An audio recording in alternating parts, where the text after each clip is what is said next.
الحمدللہ الحمدللہ رب العالمین والعاقبۃ للمتقین الصلاۃ والسلام علی رسول الکریم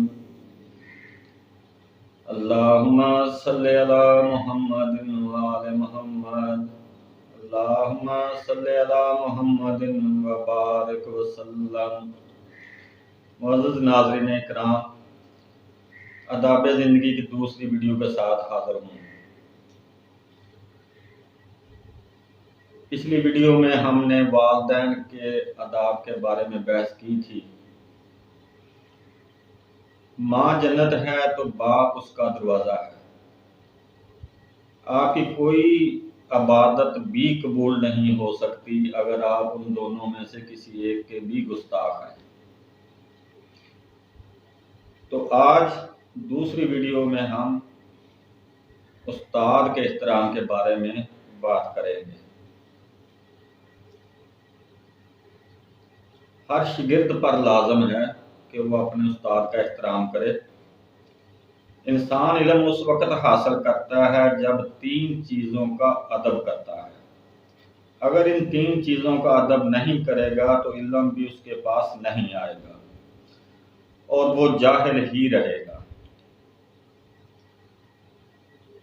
پہلی چیز استاد جس سے وہ علم حاصل کر رہا ہے۔ دوسری چیز کتاب جس سے علم حاصل کر رہا ہے، اور تیسری وہ ادارہ جس میں وہ علم حاصل کر رہا ہے۔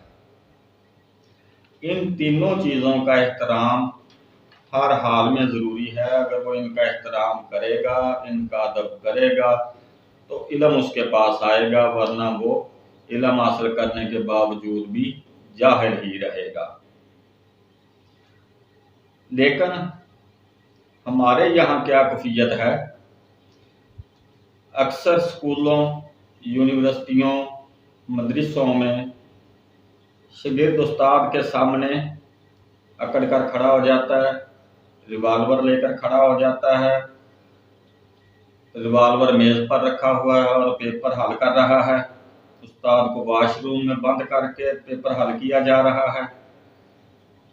استاد کو دھمکیاں لگائی جا رہی ہیں۔ کیا استاد کا یہی احترام ہے؟ اس کا یہی ادب ہو رہا ہے؟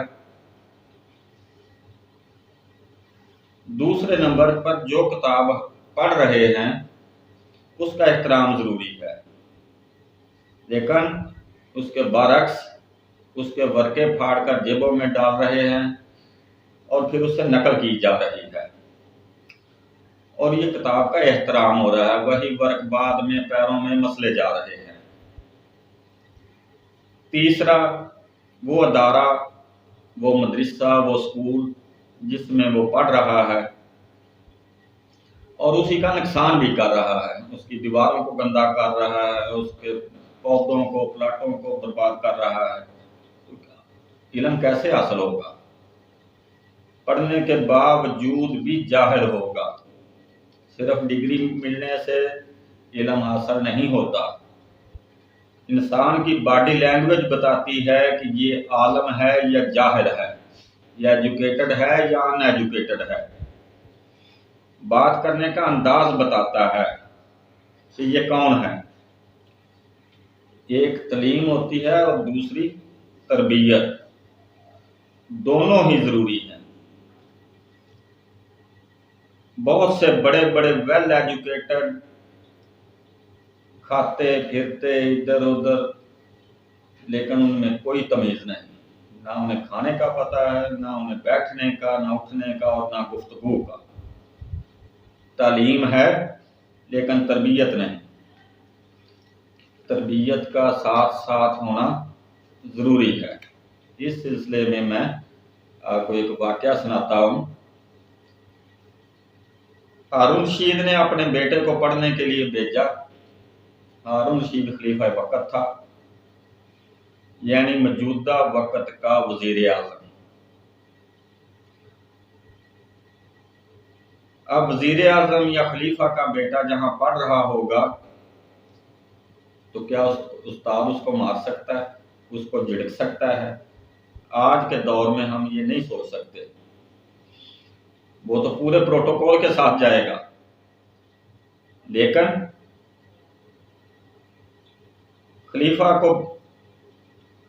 خلیفہ نے اپنے بیٹے کو پڑھنے کے لیے اور آداب سیکھنے کے لیے مدرسے میں داخل کرایا، اور اس وقت کے جو بہترین عالم دین تھے ان کے مدرسے میں۔ ایک دن ہارون رشید اپنی سواری پر وہاں سے گزرا، دیکھا بیٹا لوٹا لیے کھڑا ہے اور استاد محترم وضو کر رہے ہیں۔ وضو تقریباً مکمل ہو چکا تھا، بس استاد محترم پاؤں دھو رہے تھے۔ اس نے سواری رکوائی، اتر کر اندر گیا اور ان کا نام لے کر کہ میں نے اپنے بیٹے کو اس کام کے لیے تو یہاں نہیں بھیجا۔ اب استاد محترم سوچ رہے ہوں گے کہ شاید خلیفہ کو یہ دیکھ کر غصہ آیا ہے کہ ان کا بیٹا میرے پاؤں دلوا رہا ہے، مجھے وضو کروا رہا ہے، لوٹا لیے کھڑا ہے۔ لیکن ہارون رشید تھوڑا سا غصے میں آیا، اس نے استاد محترم کو کہا، استاد صاحب میں نے اپنے بیٹے کو صرف تعلیم حاصل کرنے کے لیے نہیں بھیجا، میں نے اس کی تربیت اور اسے آداب سکھانے کے لیے بھی آپ کے پاس بھیجا ہے۔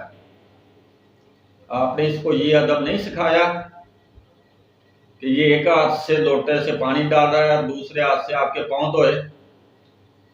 آپ کیوں اپنے پیر مار رہے ہیں؟ یہ ہے استاد کی اہمیت، استاد کی عزت، کہ خلیفہ وقت یہ بھی برداشت نہیں کر رہا کہ استاد اپنے ہاتھوں سے اپنے پاؤں کو دھو رہا ہے۔ وہ اپنے بیٹے کو یہ بتا رہا ہے کہ آپ کو چاہیے استاد کے پاؤں دھوئیں۔ استاد کا احترام ہوگا تب ہی علم آئے گا، ایسے نہیں کہ استاد کو واش روم میں بند کر دیا یا گالیاں دیں، اس کے سامنے اکڑ کر کھڑے ہو گئے تو صرف پڑھے لکھے جاہل ہی پیدا ہوں گے۔ اسی طرح جو کتاب پڑھتے ہیں اس کا احترام، جس ادارے میں پڑھتے ہیں اس کا احترام، یہ تمام چیزیں یکساں ہوں گی تو عالم پیدا ہوں گے، ورنہ پڑھے لکھے جاہل ہی پیدا ہوں گے۔